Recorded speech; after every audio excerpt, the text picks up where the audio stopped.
Olá pessoal, sejam bem-vindos ao rescaldo da 19ª jornada, uma jornada que foi mais fácil que aquilo que eu estava à espera para o Futebol Clube do Porto, um jogo bem disputado, bem dividido, de alta intensidade, um grande nível de fisicalidade das duas equipas, um jogo de que ambas as equipas tentaram pressionar alto, ambas as equipas tentaram subir a sua linha defensiva sempre que possível, tentando condicionar o espaço no meio campo adversário, bastantes ações defensivas nos meio campos adversários, o Porto teve 12, o Gil Vicente teve 10. O Porto entrou relativamente bem, mas o Gil também teve algumas boas ações na primeira parte. Mas o Gil Vicente, na minha opinião, recorreu de forma excessiva aos remates fora da área, tanto o Luís Esteves como o Santi, e dava para ver que o treinador do Gil, o César Peixoto, estava a tentar tirar proveito do facto de estar a favor do Bento na primeira parte, e o fator Bento foi algo evidenciado neste jogo no Dragão. Portanto, a equipa de Gil Vicente tentou chegar ao golo através de remates fora da área. A maior parte dos seus lances perigosos foram de facto com remates fora da área. E o Diogo Costa teve mais uma exibição onde conseguiu ser muito, muito consistente. Ok, pessoal? Tem muita qualidade na saída da baliza, tem muita qualidade na saída dos postes. É muito bom dentro dos postes, é muito bom com os pés, no jogo de pés, ou seja, um guarda-redes muito completo. Vocês sabem, e não é por ser portista, que o Diogo Costa para mim é um dos melhores guarda-redes do mundo, ou o melhor mesmo, porque não consigo dizer nenhum que seja muito melhor que ele ou melhor que ele sequer. Talvez em fases, ok, o Diogo possa estar pior que outros guarda-redes no mundo, mas neste momento eu acho que o Diogo Costa é claramente o melhor guarda-redes do mundo. Continuando então a análise, acho que o Porto trouxe a lição muito bem estudada. Acho que a equipa técnica do Porto não é elogiada vezes suficientes pelo trabalho que tem feito, ou seja, planeia muito bem os jogos, retira os espaços aos jogadores mais difíceis das equipas adversárias. O Luís Esteves, este jogo, teve muita dificuldade em trazer algo positivo para o jogo, porque o Farioli meteu o Pablo Rosário em cima do Luís Esteves, e eu falei isso na antevisão, qual é importante era não dar espaço ao Luís Esteves. O próprio trabalho dos extremos, não só a pressionar alto, mas quando estão a baixar para ser solidários com o próprio lateral e fechar aquele espaço que muitas das vezes é ocupado quando o lateral adversário se projeta. A equipa está toda muito solidária. Esta definição da marcação individual é muito inteligente também. Tinha uma debilidade, mas eu acho que o César Peixoto nunca soube tirar verdadeiramente proveito dessa debilidade, e eu vou passar a explicar isso na board tática, pessoal. Mas acho que foi um jogo muito bem conseguido pelo Porto contra uma excelente equipa que está em quarto lugar, tem umas ideias muito boas e até em algumas parecidas com o Porto, ou seja, a pressão, o facto de querer sair em 2-3-2-3, sem bola é um bocado diferente da estrutura tática que utiliza, mas quando se apanha a ganhar contra os adversários nos últimos minutos também utiliza uma linha de 5. Portanto, bem o jogo da mesma maneira. Eu acho que o Porto simplesmente superiorizou-se porque é de facto uma melhor equipa em termos coletivos. Em termos associativos, o Samu tem tido um papel cada vez mais de destacar e de elogiar, porque as redes sociais são muito engraçadas. O facto do Mio ter falhado 2 penaltis já era o pior do mundo, era o pior avançado. Já nem sei o que é que as pessoas andavam a falar do rapaz. Agora o rapaz faz um jogo espetacular, assume o penalti e marca o penalti, e nem por isso eu vejo as pessoas que criticaram o jogador a dizerem a melhoria do jogador. Ou seja, as pessoas têm sempre o lado mais fácil para criticar pela negativa do que pela positiva.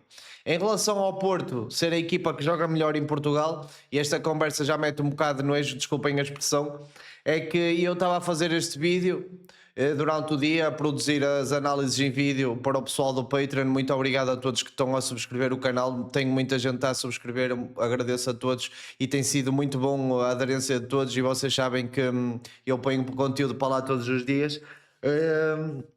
Enquanto que eu estava a produzir a análise em vídeo, eu reparei, eu gosto de fazer isso, que é, vou ouvir a opinião pública do jogo do Porto, ou dos vários acontecimentos relacionados com o futebol do dia, e a verdade é que eu vi vários jornalistas, mais uma vez, a tirar valor àquilo que está a ser feito no Porto, quase a dizer que o Porto, mesmo a ganhar 3-0, jogou mal contra o Gil Vicente.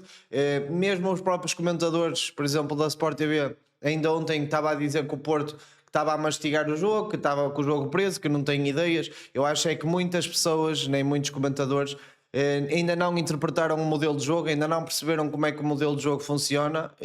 Isso para mim é bom, quer dizer que é um modelo mais complexo que o que as pessoas pensam. Mas custa-me ver às vezes críticas, porque o trabalho que está a ser feito no Porto para mim é de excelência. E eu, por exemplo, prefiro outros modelos de jogo que não sejam tão rígidos, mas este modelo está a ser muito bem trabalhado. Os jogadores que estão a ser contratados para sustentar o modelo de jogo estão a ser escolhidos a dedo. Portanto, o Porto está a trabalhar, tanto o Farioli como os adjuntos, como os jogadores, como o presidente, estão a trabalhar de forma exímia. E acho que os jornalistas, visto que são pagos para falar a verdade, deviam de glorificar ou falar um pouco melhor sobre o trabalho que está a ser feito pelo treinador e pela equipa do Futebol Clube do Porto, porque não vamos esquecer que há um ano atrás o Porto não conseguia competir contra ninguém, e este ano é uma equipa super difícil de bater, inclusive é que é uma equipa super difícil de fazer golo. E eu acho que no sentido geral, eu vejo as pessoas a falar do Porto como se fosse fácil fazer o que o Porto está a fazer neste momento, mas o que o Porto está a fazer, ser uma equipa completa e equilibrada em todos os momentos do jogo e com bastantes armas no ataque organizado, não é uma equipa fluida, não é uma equipa que procura sempre a intensidade quando tem a bola, não é uma equipa que te procura, odeia aos jogadores de liberdade para fazerem muitas fintas e ser um jogo vistoso, é verdade, mas há uma intenção por trás de cada movimento. Nós vamos analisar aqui como é que o Futebol Clube do Porto pressionou o Gil Vicente e vamos analisar uma mecânica do movimento que foi diferente, que foi o posicionamento do Gabri Veiga quando o Kiwior vinha dentro e a desmarcação do Gabri Veiga quando o Samu vinha em apoio, e o quão é importante conseguir dar aquele primeiro toque logo de primeira para o Gabri Veiga. Ok, pessoal? Portanto, deixem-se ficar aqui no vídeo, porque daqui a nada já vamos explicar então a análise aqui no quadro tático. Quem quiser ajudar o canal e dar sustentabilidade ao canal, já sabem que no Patreon podem dar essa tal ajuda. E em relação aos comentários que eu li, a um comentário de uma pessoa que eu li no último vídeo, a dizer que eu não punha as análises em vídeo no YouTube, que era para ter dinheiro por causa do Patreon, etc, etc, etc. Bem, eu sempre que pus vídeos com análise, eu recebi e-mails, eu tive que cortar partes do vídeo, e a verdade é que se for feita uma queixa daquele vídeo em relação aos direitos, eu vou ficar sem o vídeo e eu vou ficar sem a conta, porque não é legal utilizar nem que seja breves momentos do jogo no meu canal para partilhar nem que seja conteúdo tático, ok? Como isso no YouTube principalmente é completamente impossível, ok? Por causa desse motivo mesmo e para me proteger, e mesmo no Patreon eu posso ter problemas, ok? Mas é muito mais difícil, o algoritmo não anda atrás dessas coisas, ok? E eu não gosto nada que as pessoas afirmem coisas sem saber. Eu no Twitter, por exemplo, punha sempre clipes das análises dos jogos, e a verdade é que eu recebi, também fiquei com a conta bloqueada no Twitter, no X, por causa disso. Isto não é fácil, uma pessoa, por mais que quisesse partilhar tudo com vocês, não dá, hoje em dia é muito complicado.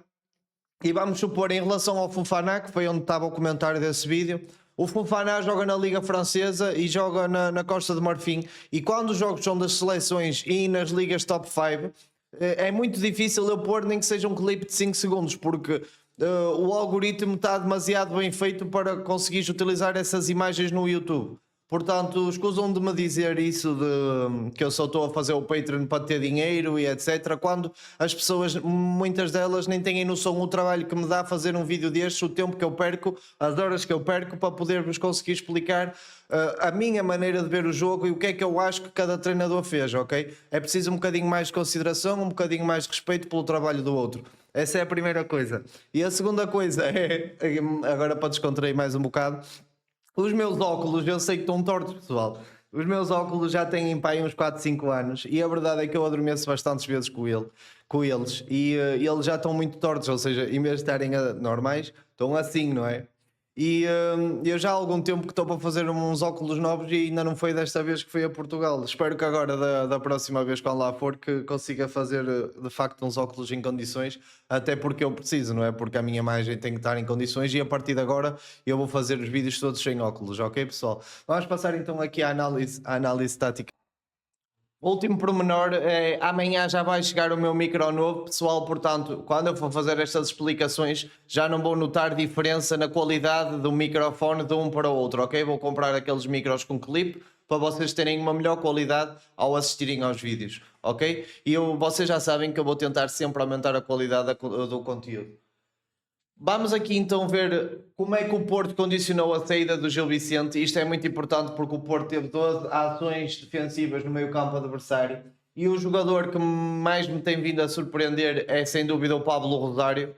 Foi o jogador que, quando eu analisei os últimos jogos do Nice e os últimos jogos da República Dominicana, vi passos falhados, vi passos em alturas, em zonas erradas, desmedidos. E a verdade é que o Pablo Rosário no Futebol Clube do Porto Farioli faz-me lembrar o Patrick Vieira, só que ainda melhor ofensivamente, ok? É um tanque, está sempre no sítio certo à hora certa, consegue pensar nas jogadas muito antes delas serem processadas, tem um trabalho importantíssimo porque consegue limitar muitos dos ataques adversários logo em meio campo contrário.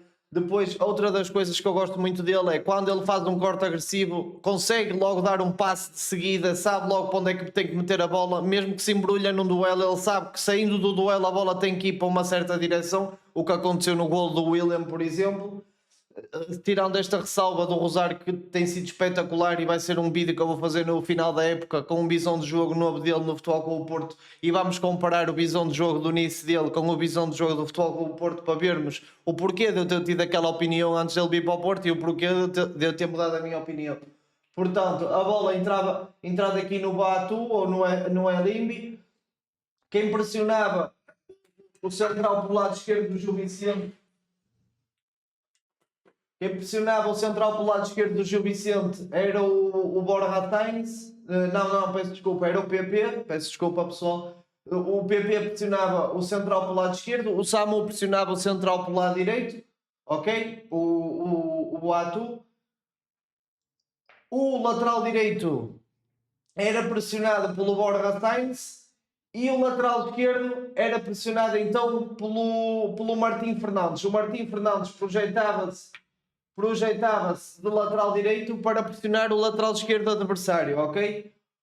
O que é que acontecia? O Rosário amarrava nos Esteves, não permitia aos Esteves espaço para pensar no jogo, porque o Esteves é o melhor jogador, na minha opinião, em termos de criatividade do Gil Vicente. O melhor jogador em termos de intensidade é o Santi, o melhor jogador em termos de criatividade é o Esteves. Acho que se complementam muito bem, é uma equipa que está muito... gosto bastante. Portanto, para mim, qual é que é o único problema disto aqui? É que ficámos 3-3 lá atrás. 3-3 lá atrás, certo? O Kiber tem boa velocidade e boa capacidade de alcance, não é por aí que temos problema. O Bednarek também é um central que, apesar de ser muito alto, também se mexe rápido e pronto. O problema, na minha opinião, está aqui, no Tiago Silva. Nós temos um Tiago Silva com 41 anos que está a defender 50 metros de profundidade no meio campo. Ou seja, se o Gil Vicente, se o César Peixoto tivesse conseguido evidenciar esta lacuna aqui, provavelmente íamos ver o Touré num 1 para 1 ofensivo com uma bola nas costas contra o Tiago Silva, e o Tiago Silva com 41 anos era muito difícil de apanhar este adversário, o Touré. Eu acho que foi por aí que o Gil Vicente falhou no que toca a tirar proveito daquilo que o Porto estava a fazer, ok? O César Peixoto via como é que o Porto estava a tentar condicionar a saída e acho que aqui estava um dos segredos para o Gil Vicente poder atingir a vitória.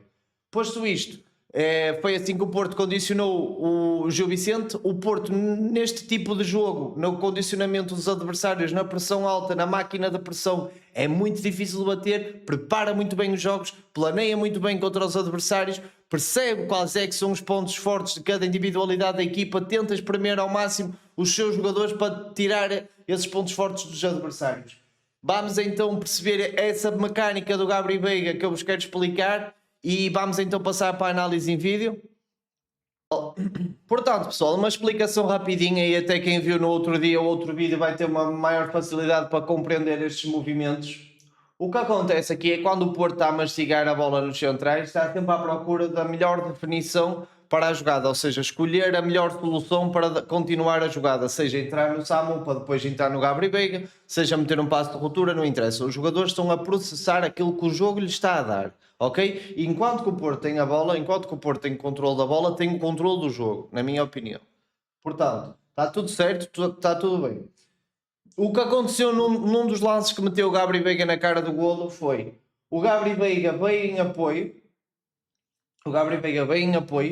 e o adversário acompanhou-o, certo? neste preciso momento que o Gabri Veiga estava próximo do Bednarek, o Samu veio em apoio. E como os jogadores de Gil Vicente tinham a missão dada pelo César de acompanhar os jogadores do Porto e não permitirem aos jogadores do Porto terem qualquer espaço, o Central acompanhou o Samu, certo? E tudo muito bem. O problema está que o trigger da jogada está que o Gabri Veiga mal vê o Samu a aproximar-se e que a bola vai entrar no Samu. O que é que ele fez? Um contramovimento e faz um movimento de ruptura de frente para o espaço, que é muito mais difícil. Este jogador está de costas para a sua baliza e este jogador está de frente para a sua baliza e este tem que se virar para acompanhar. O Gabri Veiga nisto é muito bom, ok? Para enganar com movimentos de apoio para depois procurar os movimentos de ruptura. E depois faz uma ruptura perfeita. A bola, quando entra no Samu, ele está no timing perfeito de fazer a ruptura sem estar fora de jogo. E aqui está outro dos segredos da jogada, que é a capacidade que o Samu tem agora de jogar de costas para a baliza de primeira e meter a bola em ângulos muito complicados. Porque uma coisa é jogar de primeira de costas para a baliza para um passo frontal, é muito mais fácil. Outra coisa é de jogar de primeira para servir um movimento de ruptura num ângulo complicadíssimo quando tu estás virado para a tua baliza e fazes um passo para ali. Não é para qualquer jogador e o Samu tem mostrado essa habilidade, que depois o Gabri Veiga teve até a chance de fazer um rematezinho aqui melhor, e é neste momento que eu acho que o Porto tem que melhorar quando chega aqui a esta zona de finalização. Por exemplo, o Gabri Veiga tinha o PP aqui numa situação de golo iminente, ok? Ele ficou centrado com a baliza e deixou-se levar pelo instinto de fazer golo, mas a verdade é que ele tinha aqui o PP com a baliza escancarada para fazer golo, estava logo 1-0, ok? Uma jogada muito bem feita.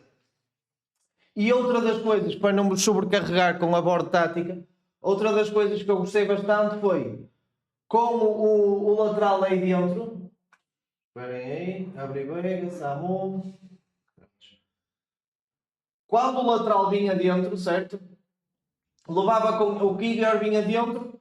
E isto também é mais fácil de compreender quem viu o outro vídeo. Quando o Kivior vinha dentro, o extremo adversário acompanha, porque não quer que o Kivior seja um elemento joker para criar superioridade no meio campo. E portanto acompanham e liberta aqui este espaço aqui na largura para poder alguém participar na jogada. Normalmente participava o Borja Sainz, vinha aqui buscar a bola, ou o PP, ou quem estivesse a jogar como extremo. Neste jogo vimos o Gabri Veiga aparecer aqui nas costas do Kivior, ok? A receber esta bola sozinho na largura. E eu vou-vos pôr aqui também uma imagem desse frame.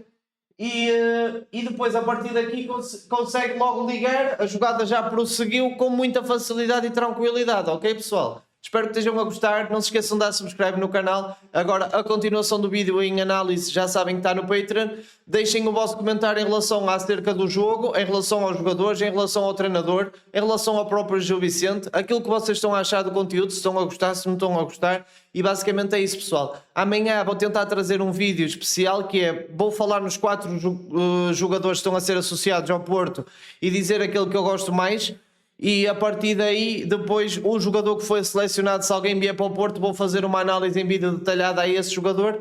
E é isso, maltinha. Espero que tenham gostado. Um forte abraço e fui! Até o próximo vídeo.